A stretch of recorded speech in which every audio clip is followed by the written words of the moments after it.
To start this hour with some breaking news. This new video that we just received in our newsroom here. U.S. Border Patrol agents have now detained several people who they say attempted to cross the border illegally. So you see a lot of agents there in green.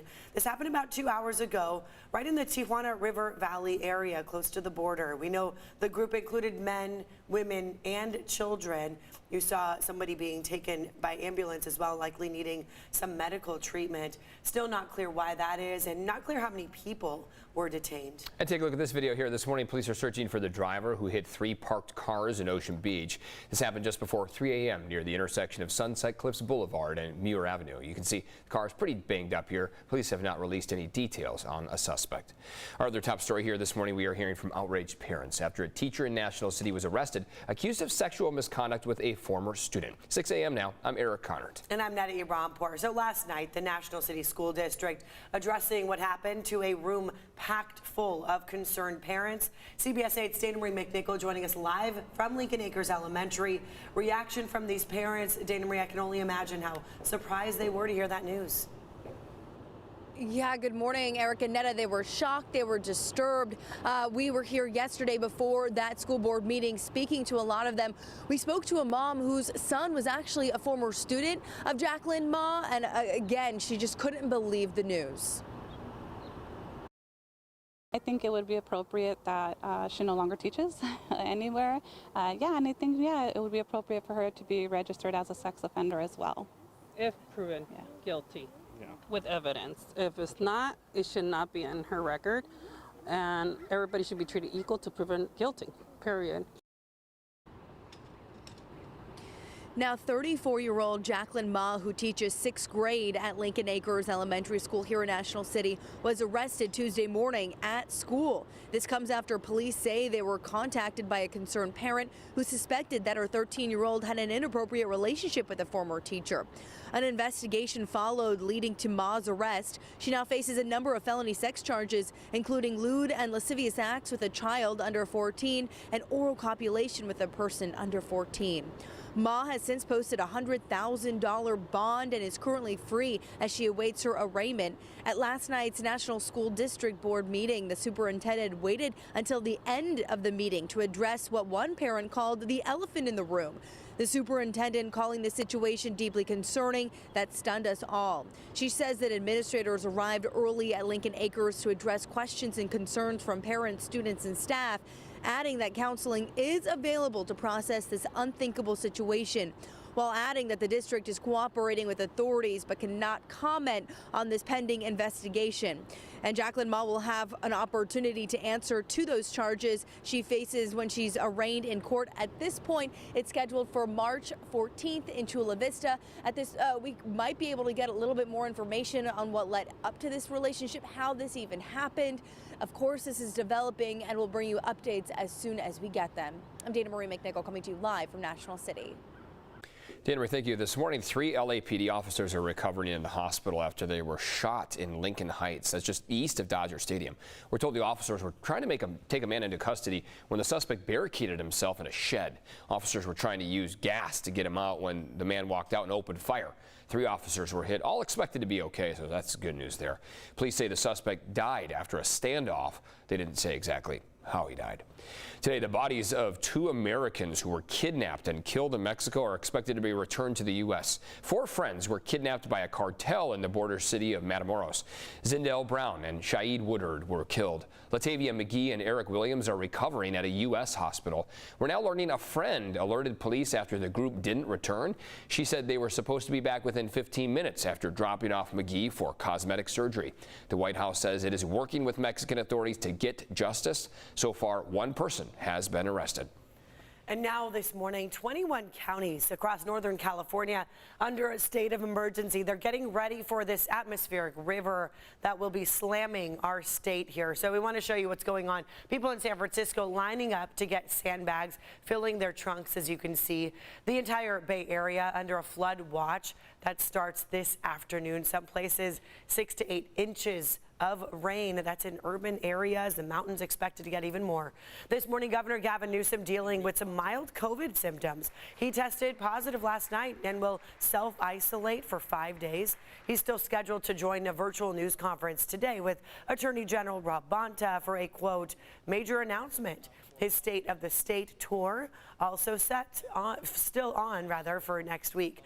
And now this morning, we're learning more about President Biden's budget proposal, which he will highlight today. This includes plans to cut $3 trillion from the federal deficit over the next decade, in part by slashing subsidies for cryptocurrency and subsidies for oil and gas companies.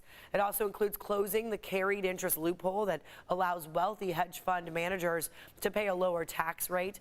The White House is also proposing an increase in the Medicare tax for those earning more than $400,000 a year to shore up the program. And this morning, jury deliberations will resume in former news anchor Sandra Moss's civil lawsuit against KUSI TV. She's accusing KUSI of gender and age discrimination and violating California's Equal Pay Act.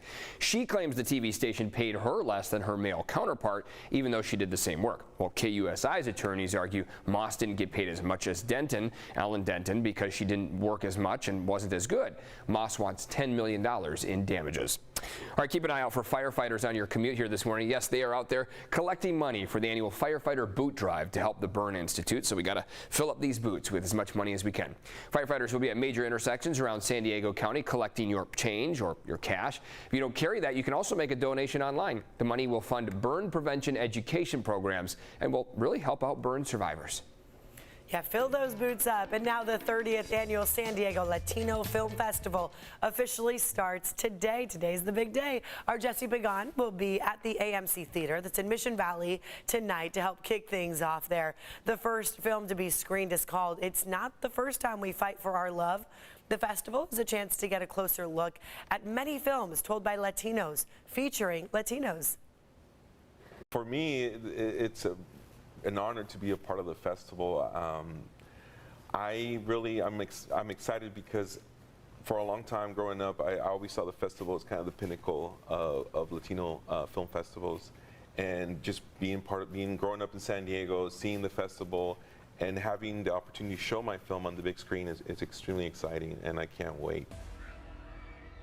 That is awesome to hear. That was filmmaker Rafael Rodriguez, who now, of course, will be part of the film festival. His short film, Great Big Love Affair, will be screened.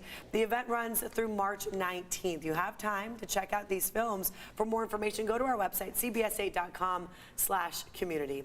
And now, this morning, the champagne-colored carpet is set. Yeah, you heard that right, champagne-colored. Hollywood getting ready to host the Oscars this Sunday. The Academy Awards ditched the red carpet for this year. They wanted to change things up. Also new this time around, the Academy will introduce a crisis team to handle any real-time emergencies. That, of course, after Will Smith's infamous slap. As for the awards, with 11 nominations, Everything Everywhere All at Once could have a big night. The film has dominated the major Guild Awards so far and is seen as a front runner for the Best Picture prize. A movie that has won those has never lost Best Picture. It's unprecedented.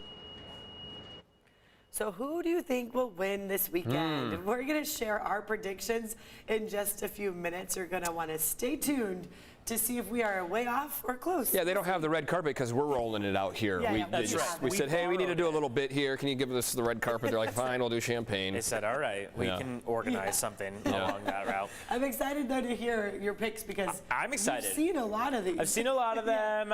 And the thing that you also have to recognize, and that people at home will probably recognize, is that there is often a discrepancy between what generally people want to see as winners and versus what the critics and the people voting as part of the Academy expect. So we'll see, and we'll talk about that in a little bit more detail. But yeah, it's in a few minutes. We're going to talk about the forecast in the meantime, where we are starting off our Thursday morning today with partly cloudy skies. We're expecting a lot of sunshine in the afternoon forecast. Current temperatures walking out the door, well, we're still in the colder range, but we're at least warmer than where we were 24 hours ago. So take a look at where your temperatures are right now. It is 40. 43 degrees in Poway, 46 in La Mesa, and 49 in Carlsbad. When we look at these temperatures compared to 24 hours ago, we're 9 degrees warmer in Ramona, 5 degrees warmer in Escondido, and 5 degrees warmer in Oceanside. The reason why we're warmer out here is because we are seeing a ridge of high pressure slowly build overhead. It's only going to be a brief warming trend. It's really only lasting today, because by the time we get into tomorrow, well, that's when we start to see rain in the forecast. Temperatures are going to drop just a bit. We'll see those showers move in tomorrow afternoon through Saturday. Saturday afternoon is expected to be dry, so keep in mind those showers only really linger into early Saturday. By Saturday night, we're back to those dry skies. Temperatures try to reestablish themselves into Sunday, Monday under those partly cloudy to mostly sunny conditions, but it'll also be short-lived, because by Tuesday we'll have another atmospheric river coming our way. For both of these events, we get the much weaker end of these storms, and that means lighter accumulations compared to our friends to the north of us. Central California, Northern California expecting several inches. We here in San Diego are between about 1/4 of an inch and 3/4 of an inch. Generally, lighter accumulations expected toward the South Bay, heavier in North County. Let's take a look at how traffic is shaping up at 6:11 here on the clock, and so far we're only tracking 2 crashes that have popped up here on the screen. Want to zoom in specifically to one that just popped up here on the right lane. Right lane blocked with a crash on the 5 southbound at 17th Street. That's down toward the bottom left of your screen there. Also, the right-hand shoulder is blocked with a crash on the 8 westbound. That is at Parkway Drive. Neither of these crashes are causing any significant backups here in the 6 a.m. hour. We are just starting to see volume pick up. We can even see mid-span of the Coronado Bridge. We're really starting to see that volume pick up too. So to track your morning commute, you can always head to cbs8.com/traffic. It's got everything you need. Eric?